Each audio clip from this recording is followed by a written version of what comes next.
Last time we finished with explaining the Gemara in Masechet Nida about how the neshama entered to the body in this world, in the body during the 9 months of the pregnancy. I'll just we'll just mention a few points. The Gemara described the neshama as a candle, as a flame that is above the body of the baby, of the fetus, and through this flame, through the light of this candle, he's able to know everything.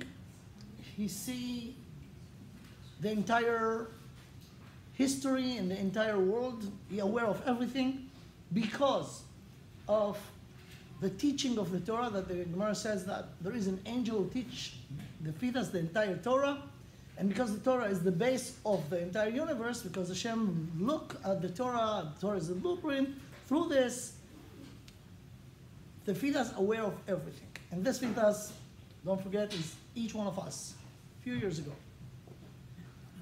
So, the end of the Gemara is that when the baby is born, actually born, he got a slap, and the slap caused him to forget everything. So we asked, if you, at the end, gonna cause him to forget, why did you teach him in the first place? And this is an amazing deep thing. The entire life in this world is a journey of regain what we used to have. And this is the power behind curiosity. Curiosity is the urge in us to push us to learn. Why we so want to know everything? Because we knew it. And actually when we learn, we are not learning new things. We just teasing the place in the subconscious that in it everything is. Is it just for the Jew? No, for everyone. For everyone. Now, in this year, the last year in this series, I want to continue and go to analyze stage 2. Stage 1, as we said, was when the neshama is before it entered the body. Stage 2 is when the neshama is in the body. And stage 3 is after 120. So I hope to get also to at least the transaction between stage 2 and stage 3 at the end of this year. But let's first discuss what happened to the neshama now when the neshama is in the body. So for that, we have to mention again the thing that I mentioned before, that when Hashem created Adam, he took the two extreme opposites, the body and the soul, and tied them together. And our job is to be aware of both, which many people don't. We have to be aware that we have a physical dimension and a spiritual dimension. Physical dimension, everyone knows that they have. Spiritual dimension, it's rare for people to really realize that they have it at all. And when they do, it's almost impossible to relate to it and to operate it in the right way. For that, we need instructions, and the instructions are the Torah, actually.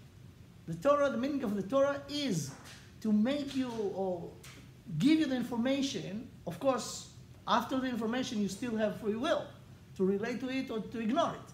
But you need, it's essential to have the information about the essence of the body, the essence of the neshama, and the job or the project is to make a harmony relationship between them and let them operate together, which is not easy. Now I want to explain what not that easy, and how by even just learning about it could get motivation to go for it, even though it's not easy. So for that, we have to understand what is the body and what is the soul. About the body, the only thing that I'll mention over here, because usually it's well known, what your body needs, right? The basic thing, you need to eat, you need to drink, you need to survive. You need to make the body in a way that the body could survive. And in this, there is no difference between human being and animals. I think I mentioned the pasuk in Sefer Kohelet. Shlomo HaMelech in Kohelet chapter 3 said, Motar ha'adam min ha'behema ayin.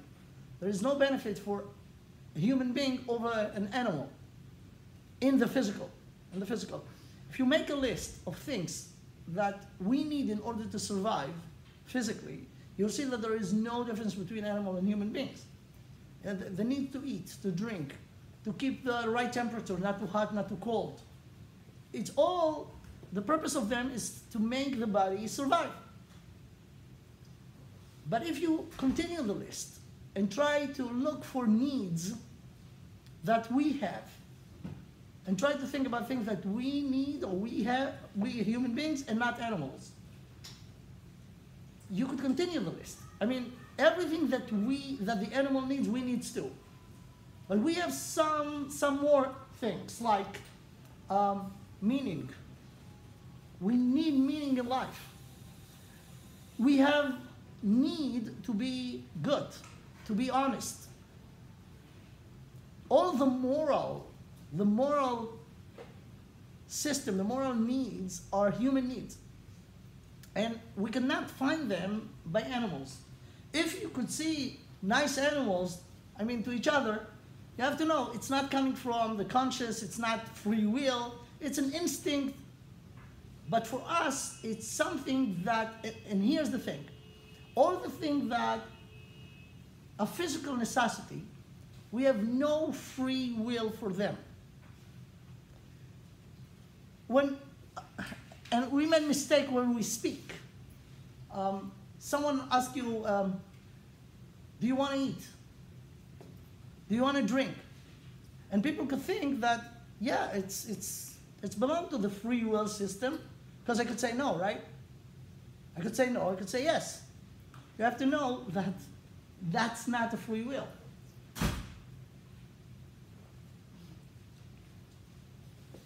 You could not want to eat. You could say, if someone offers you, do you want to eat? You could say no, but this no is very limited. Not now. But even if you do not want it now, you will need it in a few hours, in a few days. And the rule is the following. Anything relate to me, meaning I get the credit for it, only if I could not do it. An action applied to me, I did it only if I could not do it. Then when I did it because I could not do it. If I have to do it, if I must do it, it's not, the credit is not going to me. The credit going to the cause that caused me to do it. Right? For example, a stealer, a thief. Consider a thief only because they could be honest, not to steal, right? But did you hear about something called, I don't know in English how to say it, kleptomania? Kleptoman? How do you say it? Kleptomania, okay. Yeah, in Hebrew, you know, that's twisted a bit. Kleptomania is someone who steals, but they could not steal. They have an illness, a mental illness or whatever, so they are not considered a thief. They are not a thief because they're sick. They're sick. Of course, we'll put them behind bars just because other people should not suffer because of their sickness, but they are not responsible for the stealing, because you're responsible only when you have the option not to do it. When you do not have the option, you didn't do it, did it only the cause got the credit. So, about this, from this point of view, all the physical needs are out of our free will system. We have to do it. We have to sleep. We have to eat. Not today, tomorrow. Not now, in another few minutes, but there's no way not to. Therefore, most of the things that we do as human beings are not things that we do, Meaning the credit is not going to us because we have to do it. And remember the rule. If you have to do it, it's not you. The spiritual needs, the moral needs, because they are optional, meaning you could do it or ignore it, but you really could ignore it. Therefore, if you did it, it's yours. For good, if you choose right or if you choose wrong. The responsibility and the credit is you only because you have the ability not to do it. Then when you do it, you did it. You got the difference between those? Now, the entire reason that we are here in this world is because of this free will. And the free will is only in the realm of spiritual values, not physical needs. Therefore, let's go back to the last thing that we speak about last time. The neshama, the soul, is the pure entity. Elokai neshama shenatata bi tehorai. It's pure, it strives to do what's right, what's good. But when God put the neshama inside the body, the neshama in the body is like a Superman in a jail. Remember this parable that we spoke about? Superman in jail. Meaning, it could not express itself the way it wants. Or Superman is limited because now he has a partner, and the partner is the body. Now, because of this, again I'll mention, the neshama went to this world, and it's called yerida. The neshama went down from its state. But the yerida is yerida letzorech aliyah. It's going down in order to go up. And the going up is that the neshama has to struggle with the needs of the body. And if the neshama will succeed to do it in the right way, the neshama gains something that was not in it before. And this is what actually we're doing in the world. I'll mention another thing. When Hashem created Adam, it says, "Naaseh Adam betzalmeinu kidmuteinu." Hashem made Adam similar in a way to him. In what way? Hashem created the entire universe. So Hashem is a creator. When he created Adam, he created a small creator in his image. God is a creator, we are creators. What do we have to create after God created everything? The answer, listen to this. What do we have to create? To create ourselves. And Hashem gave us the body, gave us the soul. It's not belong to us. We just got it. So were we in the picture? Not the body, because body is not me. It belongs to me. Or it's temporarily belongs to me. And the neshama temporarily belongs to me. What do I have to do with them? Make the harmony between them. And this thing, only this is you. If you ask someone, who are you? It's not the name of the person, the profession, it's not it. If you ask someone, who are you? The accurate answer is, you are your free decision that you made in your life since the time you were bar mitzvah, bas mitzvah, to 120. This is you. The decisions. Because the body you got in order to give back after 120. The neshama you got in order to give back. So what is you? You is what did you do with it. Okay? So this is the mission. That's why the neshama is in the body, in this place, in this field called world, in order to do whatever the neshama could do. And you know, everyone got the different quality neshama, different quality body. Quality, I mean, different characters. And it's not by chance. As if you want to connect it to the thing that we spoke before, all the neshamas are sparks of the neshama of Adam Rishon. And each one of them is spiritually damaged, and Hashem sent it back to this world in order to fix this damage. In order to do it, God gave us tools. The tools will be for the neshama, which kind of body, where in the world, when in the history. All those are fit to the mission or to give you the right tools.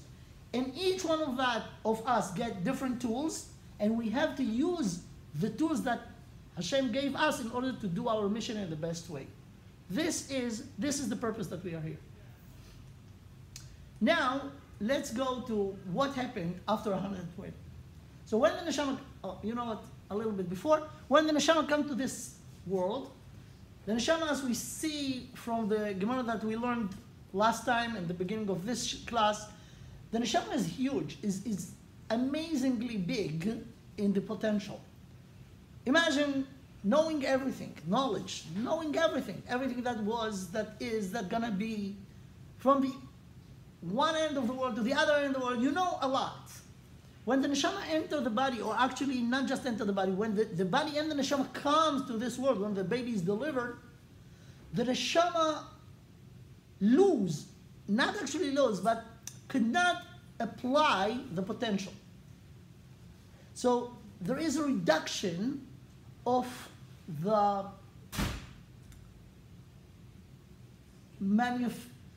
manifestation of the neshama here. A huge reduction. This reduction is not showing the power, the real power of the neshama, but the power is there, potentially. And what your mission in life is to actualize this potential as much as you can. Now, what happened after 120? Imagine a person live their life decently in this world. I want to explain now with the time, hey, they erased the clock, meaning that we have above time. We are above time. There's another one? I can't see it, so it's not obligated me. Oh, here. Okay, fine. So we have, okay, let's try to squeeze it in this time.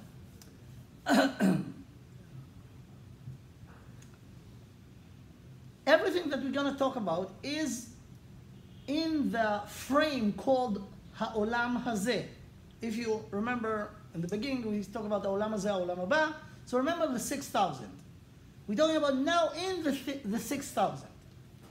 And update you again, we are now in the year 5,779, which means we have another 221 years to the end of the sixth millennia, the end of what's called the Olam Hazeh. In this time period, many things gonna happen, and we actually start to see things that the Nevi'im mentioned and start to be in action. For example, gathering of the Jewish nation from all over the world and going back to Eretz Israel. So we're still not all of us there, but there is something start to move, right?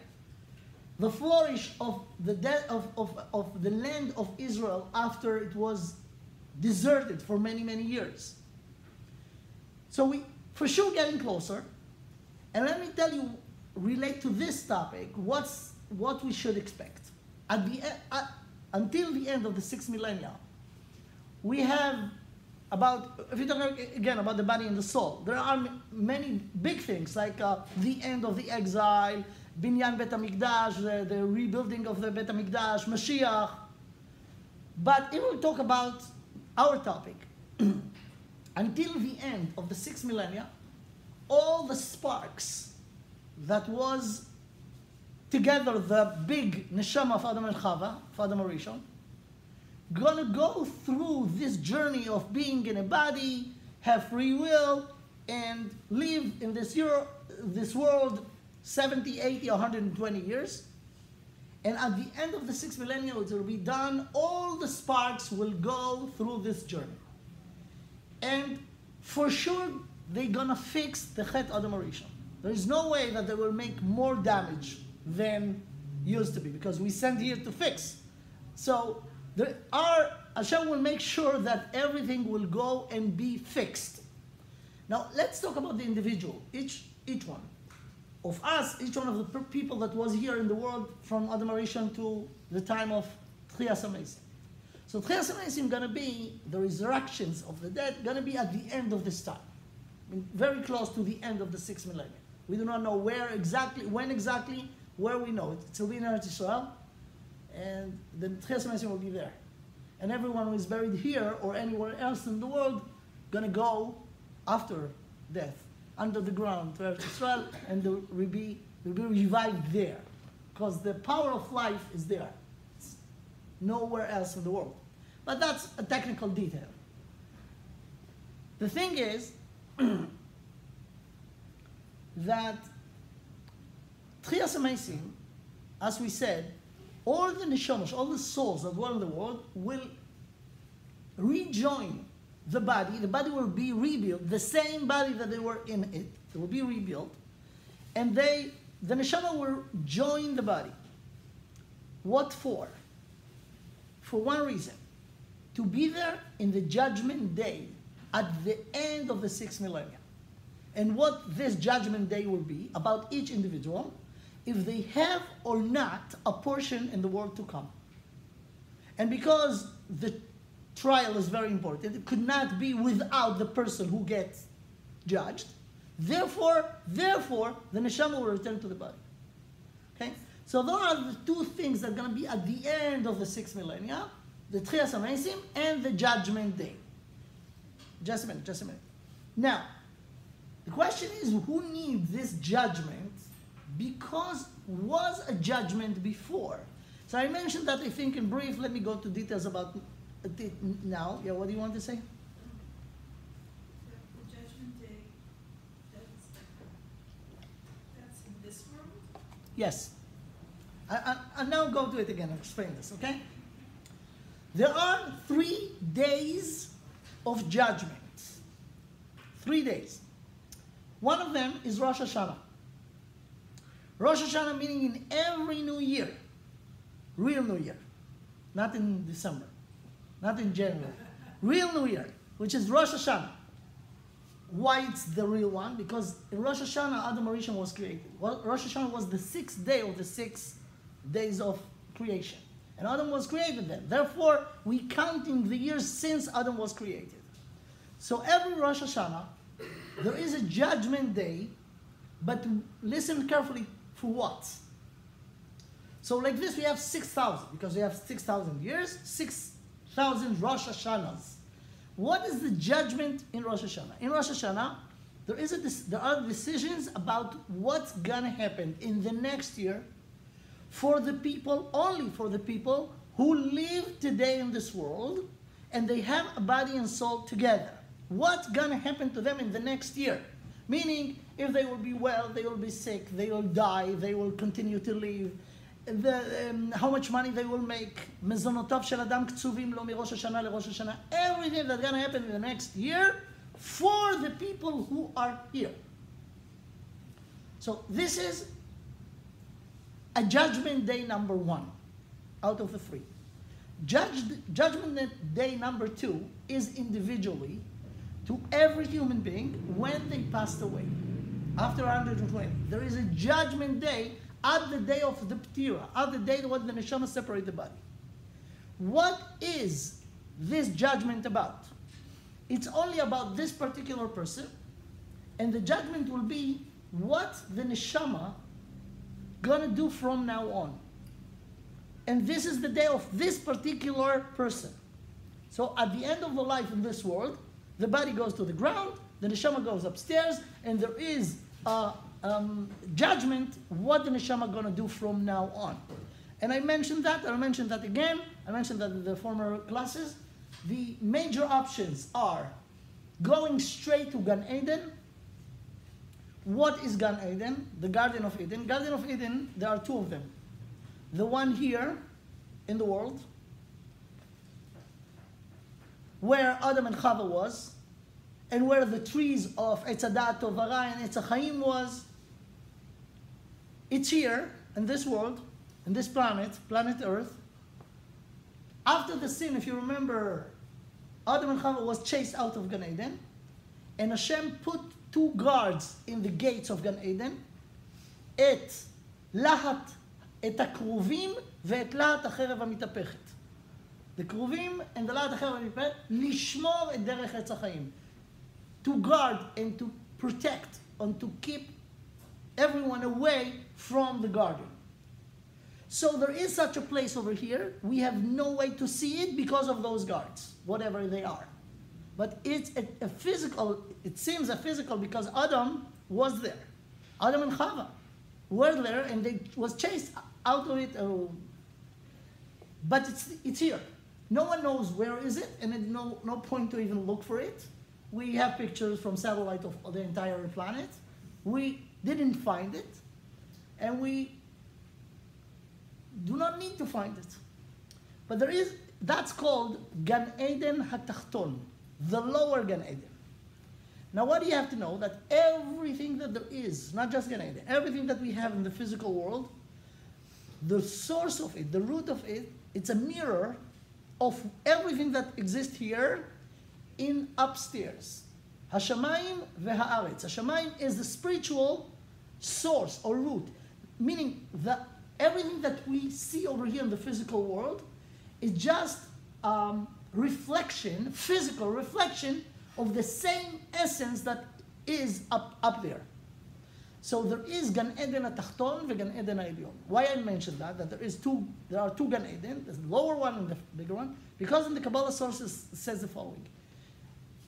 An neshama of someone who is good, who is tzaddik, righteous, and I'll explain what the definition of this soon. After 120, the neshama goes to Gan Eden. Which one? The lower one, for 1 year, 12 months. In this, the lower Gan Eden. After 12 months, the neshama goes to Gan Eden HaElyon, to the upper Gan Eden, and waited there until Tchias HaMeisim. Okay? So, option number one, about the judgment in the day of the Ptira, that's what we learned from the teaching in the Kabbalah. Option number one, if someone finished their life in this world with a lot of merits, even if they have some sins, if those sins were fixed by, let's say, tshuva, which is the best way to eliminate it, before a person died, he or she could look back on their life, decided to fix something that they did wrong, and everyone does some, even, we are not angels. אין אדם צדיק בארץ אשר יעשה טוב ולא יחטא. So, but if you're aware of it and did a real tshuva, and there are conditions of tshuva, it's in the Rambam Hilchos Tshuva, you could read them, it's doable. It's not easy, but it's doable. You could erase everything. Everything, I mean everything. אין דבר העומד בפני התשובה, even someone who was so wicked, a murderer, I don't know what, you could imagine it. Everyone, as long as the neshama is inside the body, they could fix it. If they did it according to the conditions, it will be erased from their account. They never did it. I mean, there is no responsibility. I mean, they did it. I mean, someone who murdered someone, the murdered person is dead, right? But it's not, the responsibility is not on the person who did it, even if he did it on purpose, if he did real tshuva. Okay? So, one system to fix it is tshuva. The other system is tshuva and suffering. You have to know that everything that we suffer, and everyone suffers somehow, physically, emotionally, the suffering is not nothing. Of course, we do not have to encourage people to get into suffering system. But when anyone went through it, they should know that Yisurim mechaprim avonot. Suffering has a power to clean sins.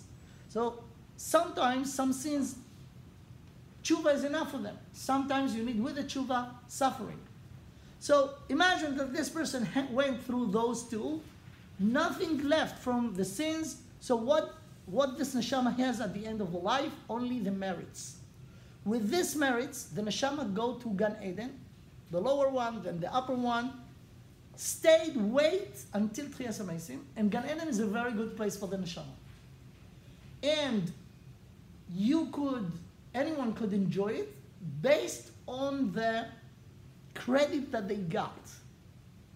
It's not Olam Haba yet, but even there, you could get it according to the merits. So even Gan Eden is different between person to person, depend how much credit they have. Yeah. If the ultimate goal is to go to Olam Haba, why would you want to stay in Gan Eden for 12 months? Because Olam Haba is not here yet. Olam Haba going to be only after the 7th millennium. I think we spoke about this last time. I don't know if you... Oh, you did? Okay, let me just in brief tell you. We have 6,000, which is parallel to the 6th day of the creation. It's very recommended to hear the former classes. We have 3 of them. Okay, so each 1,000 is parallel to 1 day of the creation. And then we have the 7th millennia, which is parallel to Shabbat. At the end, at Motzei Shabbat, the end of the 7th millennia, then will be Olam Haba. So the time period between now and the end of the 7th millennia is the time that the neshama has to be somewhere. The body is in the ground. The neshama gonna be in Gan Eden if there are merits, or I describe one of the options. Now let's go to option number 2. So the neshama is in this world for a whole year? The neshama is in this world what? You said it's Gan Eden Takton. Yeah. So the neshama is in this world. Yeah, but you know, because we have no access to there. Yeah. Now, option number 2. Someone who passed away with a lot of good things, a lot of mitzvot, a lot of merits. But there are also few sins that he didn't do tshuva about them, or he did, but it's not enough. He didn't get enough suffering for it. Anyway, after 120, it's still there. Then there is a big problem. Because if this person has only merits, he will go to Gan Eden. The thing is that you could not enter Gan Eden if you have even one sin on you. You have to pay all your debt. It should be 0 in the not good things. So you have to fix it before you go to Gan Eden. The system for this is Gehinnom. Gehinnom is, what is Gehinnom? Gehinnom is washing machine. It's a washing machine. Let me explain this. It's not my idea. It's mentioned in the Gemara. The Gemara didn't speak about machine, but the Gemara speaks about laundry. Now, let's analyze laundry from a philosophical point of view. So imagine a very delicate, nice, expensive white shirt. Very expensive, good quality. Now, a person who wore this shirt didn't really were careful, and he went on the street when they made a new road, and he got a spritz of zephet. How do you say zephet? Tar. So you know tar is very, very oily and sticky, and there are stains on this amazing, beautiful shirt. Not pleasant, not nice, but he has to go to a party with this shirt. And this shirt, there is a doorman who checks the shirts of the people. If there is only little spot, you cannot enter. But there is a hope. Why? In the hallway near the hall where the party will be, there are a series of washing machines. And if a person came with this stain, those washing machines are unbelievable. No one never invented such a thing. There is no stain that those machines could not take off. No stain. Now let's look at it from a philosophical point of view. Let's analyze what's happening over here. We have a white shirt. Before it got the stain and after it got the stain. After it got the stain, there is the complete 100% white shirt plus the stain. Plus. So what our job is to separate the stain and make the shirt clean again.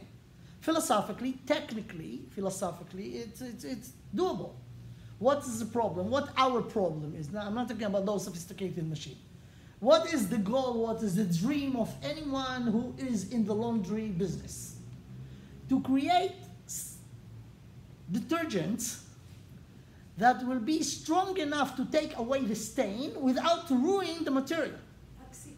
But it's a problem because the stronger they are, they're going to ruin the material.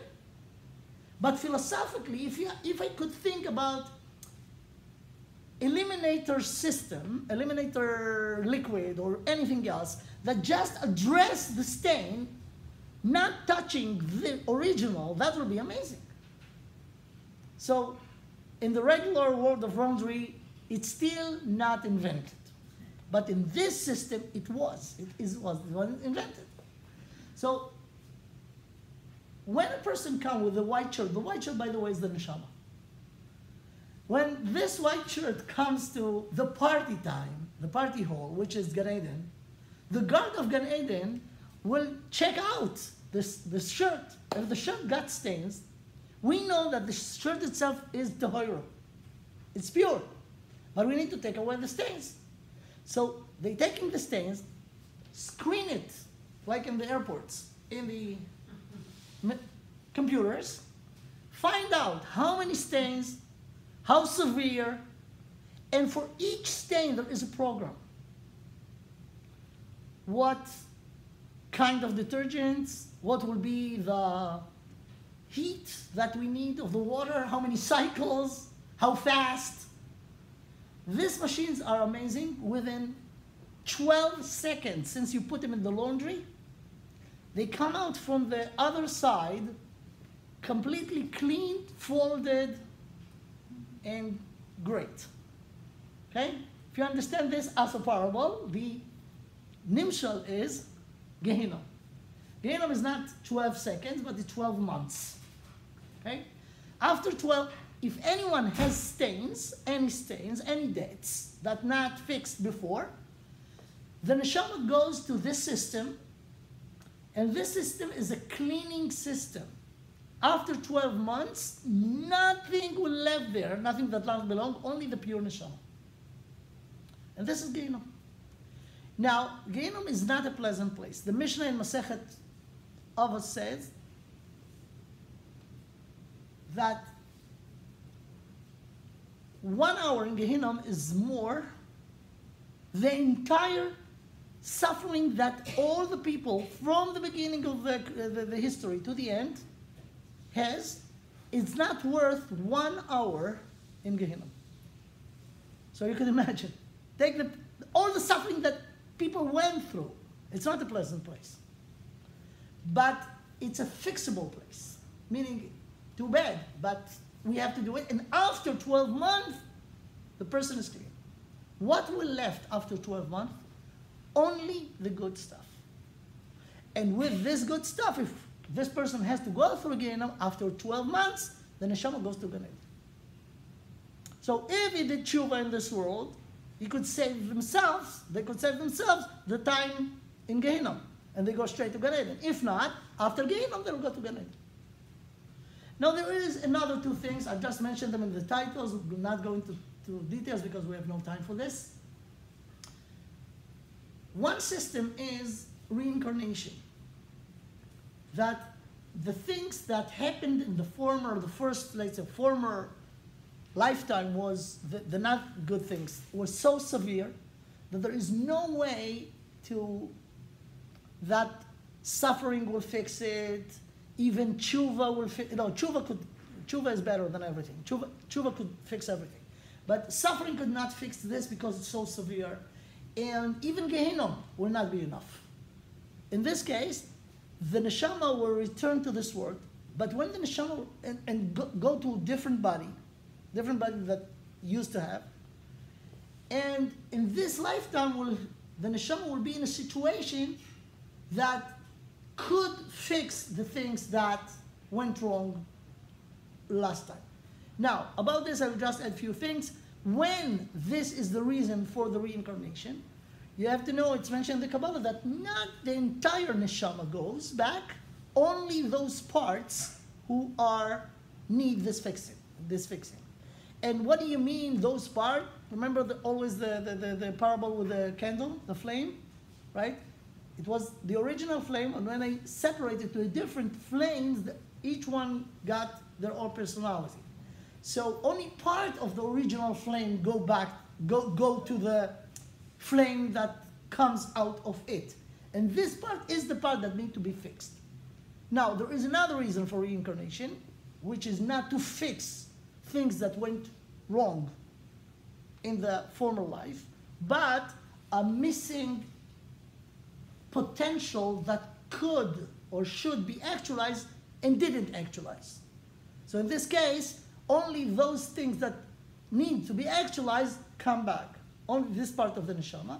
And in this case, it's not a punishment, it's just recycling in order to take the entire potential to actualize or give the chance for actualize the entire potential.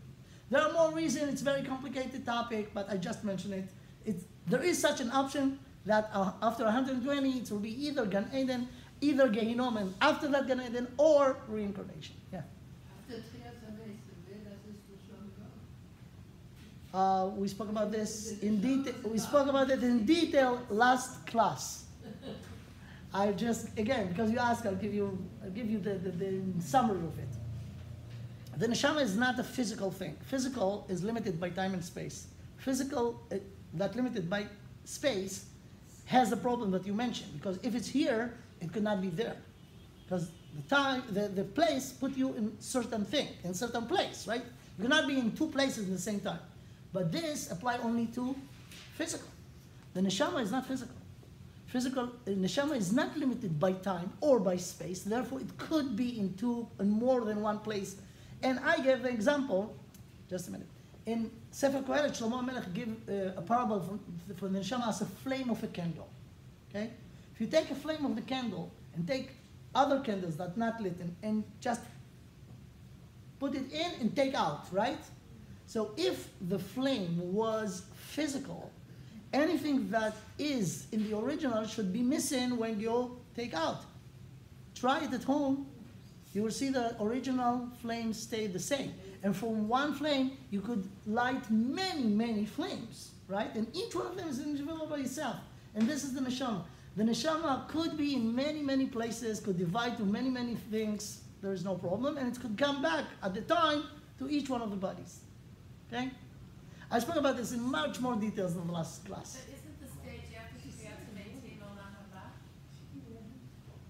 He's asking what happens after the stage of Kriyat HaMetim. We spoke about this. I'll say it again. Kriyat HaMetim should be in the end, before the end of the 6th millennium. Okay? So it'll be Kriyat HaMetim. The purpose of Kriyat HaMetim is to be judged in the Yom HaDin HaGadol VaHaNorah. And after the judgment will say, yes, this person has a portion in the world to come. But the world to come is not yet here. Then will come the 7 millennia. The 7 millennia is not the world to come. The world to come starts in Motzei Shabbos, at the end of the 7 millennia. For the meantime, between this and this is Gan Eden that waited until the world to come will come. Okay? So in this 6th millennium, do we have neshamas that returned? Yes. That Rather we are reincarnation. all in reincarnation Yeah. among us. Yes, of course. Actually, I have to tell you, I understand this nothing, and I'm not humble. I'm telling you the truth. I don't know anything about it. But it says that the Ari HaKadosh 500 years ago said that there is no new neshamas in this world. 500 years ago, everyone is reincarnated. Ask me, I have no idea how to explain this. But that's what the words of the Ari HaKadosh. Yes? That was my question, because how many people truly realize their full potential? Very few, if any. So That's their problem. that's You know, God gave us the ability to think, and we're using it in stupid stuff in order to understand the Torah. No, I'm not making myself clear. Okay, so clear it. If reincarnation, one of the Reasons is to fix is for unrealized potential. unactualized potential. Is that not the same as unrealized potential? Why? What do you mean realize? You just said it. Listen, no one of us know if we are here first time, second. Unrealized potential? What is this? Most of us don't actualize our full potential. And who we should blame? I'm not blaming anybody. But I want to blame. No, You're nice, I'm not. Okay, I want to blame people who do not realize their potential. Please start to think about your potential and actualize it. Good, right. Okay. But the reality, it seems to me, is that most people don't. Okay. Some don't realize most of their potential, Mhm. and some only don't realize a tiny, tiny, tiny bit. Right. But that would be qualification for everybody to be reincarnated. We don't even know what our potential is. We spend all our life. Okay, let me add to this one thing. When a person is born, when a baby is born, the ability to think is very limited, if at all. At the age later on, we have ability to think, right? One of our free will, the basic one, is to verify, and it's obligated to every human being, verify what is the purpose of life. Now, no one will give us information about it. You have to realize it. Now, people could choose what to do with their ability to think. Most of them, as you said, wasting it for stupidities. They think about things that are not relevant to their life. The only thing that's really relevant to each one of us to understand what is the purpose of life, why I'm here. Why are we here? Yeah. Now, God do not give us information if we reincarnated not what is exactly our tikkun. This is part of our bechira. And there is a way to verify what is your tikkun, what is your particular mission in the world. I'll tell you what is this. First of all, you have to know the Torah. I mean, to learn the Torah, what the Torah says. Then, if you want to know what is your mission, anything in the Torah that the Torah says and you do, but you do it easily, that's nice. The things that are hard for you, this is your tikkun. And everyone could realize this, therefore it's fair. But this is the mission, to verify what I have to do in this life. So the struggle is the tikkun.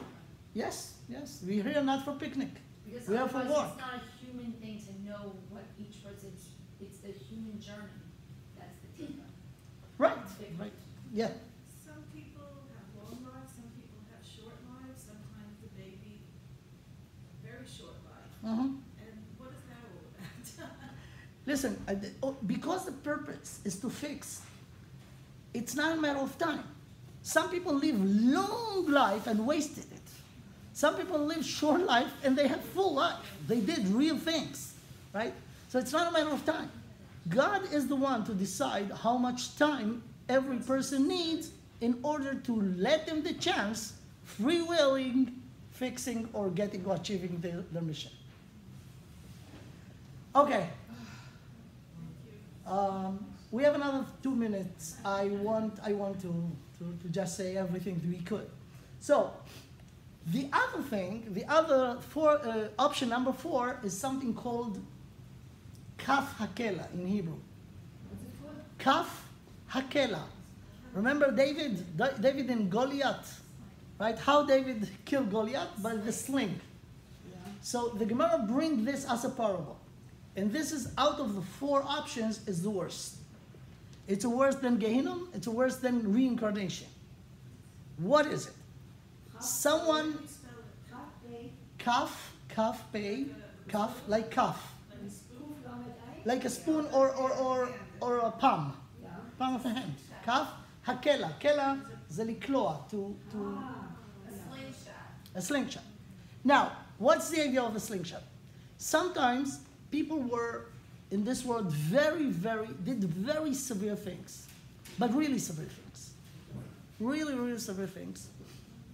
And they damaged their neshama so much that when the neshama comes after 120, there is no room for it. Not in Gehinnom, not in Kafakela, and there is no point to bring it back to the world because... So the 4th option is the slingshot. So the Gemara says the following. What is the slingshot? 2 angels. And don't imagine, this cute babies with wings. That's Christian infantilism translation or interpretation of what Malachim is. Malachim are spiritual powers. So the Gemara says, one Malach stand in this end of the world and the other one in the other end of the world, and they have slings. So the neshama is the stone that come into the sling, and the sling is, they put it and shoot it, and they got to the other end. In the other end, the other angel is waiting with the sling, and they got the neshama, and they sling it back, and that's going back and forth, back and forth. The meaning of this, that the neshama has no room to be. There's no room to be. This is terrible, terrible, terrible, because even Gehenna, with all the suffering, it's a fixed system, and at the end there is hope. Over here it's nothing. There is no room for this neshama to be. And this is terrible.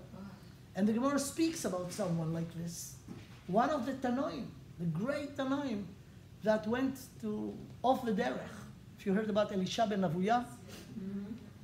So he was one of those neshamas, and his severeness of sin was that he was great scholar and intellectual. And he made mistakes understanding something related to God, and it was Avodah Zarah, and it was a whole big thing. And he went off the derech because he understood in his life that there is no way, actually he made a mistake, because there is no way to fix it. There's no such a thing. As we said, אין דבר עומד בפני התשובה. But he heard a bas kol that says, everyone could do tshuva, but Elisha ben Avuya. And he accepted it. And that was his mistake. He didn't have to accept it, the bat kol. But, someone you expect things subconsciously because it's really easy for you and you prefer it. So he said, okay, if I have no hope, let's at least enjoy the time that I have here. And they did all the averos in the Torah. So after 120, his neshama went, and there is no room for it. And the Gemara says even something amazing. When they consider the option of a Gehenna for him, it says we cannot put him in Gehenna. You know why? Because he learned and teach so much Torah. And the Gehenna could not control someone who has this merit of Torah. Because his Talmidim was Rabbi Meir Baal HaNes, was Rabbi Meir and was other Tanoim. So he has no fixing. No Gehenna, no reincarnation, nothing. He was in this place of no room. And this is this fourth option. We do not know too much about it, but we know one thing.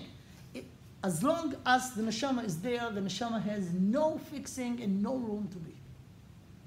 So if we want to be optimistic, finish with optimism, Rabbi Meir, his disciple, he learned from him tremendous amount of Torah.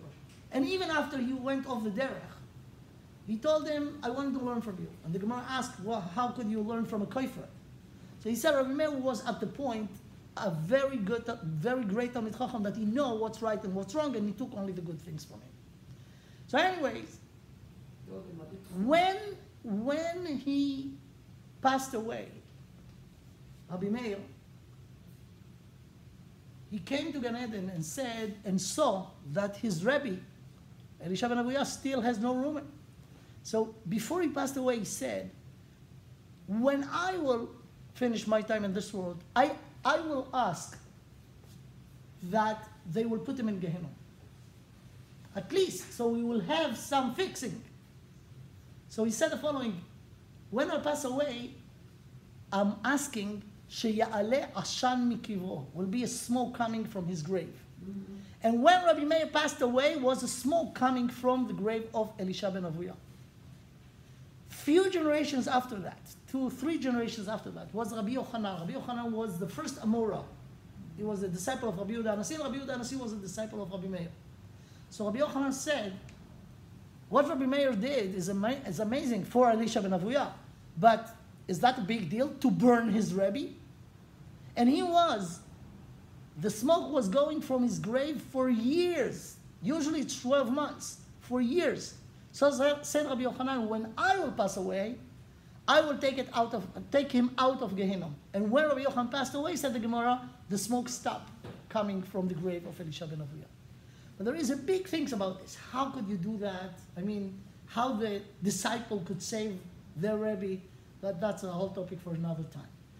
Anyways, what we did now, what we covered in the last 4 classes, is I think we touched something very important for every Jew to understand, and this is the neshama and the relationship with the body. We did as much as we can, but there is so much more. I'll tell you one story. We started 5 minutes late, so another 2-3 minutes, okay? Good story. The story is 200 years ago, approximately, in one of the Jewish settlement or places, one little farm up north in Europe somewhere, was a very dedicated Rabbi, Rav, for the community. He was not young, very smart, good-hearted, and he was a father of the community. He was not just a spiritual leader. Anyone, and he was smart in every area. So every member of the community felt that if they really need someone to share with them anything, this is the man. And he did it, and he was around the community for many years. When the evening comes, of course, he come to shul, daven mincha and ma'ariv, and the people who were in work all day came to daven, and after davening, he gave a shir of half an hour or so, and everyone goes home, and he stayed in the best medrash until the little hours of the night. One night, after the shir, and he stayed in the best medrash until after 12 o'clock, he turned off the light, closed the door, went through the streets of this place to his home. Then he saw that in the house of the shoemaker of the community, there is a light. Of course, not electric light, it was a candle, but obviously.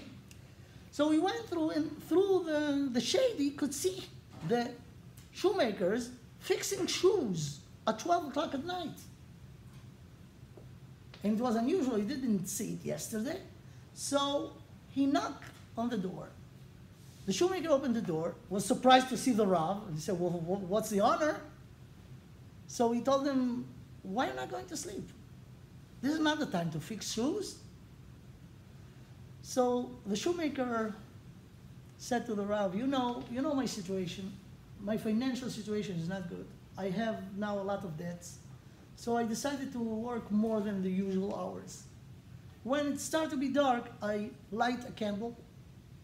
It's a candle with oil. And I decided that I will go to sleep when the oil will be done. So as long as the flame is up, I could fix shoes to make money. The Rav blessed him that he will know better days in the future. And the parnasa will be good. And wish him good night, and went to sleep, and went to his house. And all the way to his house, the house of the Rav, he said this sentence: as long as the flame is burning, you could fix. And the flame is the neshama, and as long as the neshama is in the body, you could fix. So we could fix. Don't miss it. And B'ezrat Hashem, we'll see Geula b'mehera b'yameinu. Rabbi Kalazan, Yes. your shayur answered a question that I always had. Rav Soloveitchik explained that when Elisha ben Avuya told Rabbi Meir that he heard Me'acharei HaPargal the word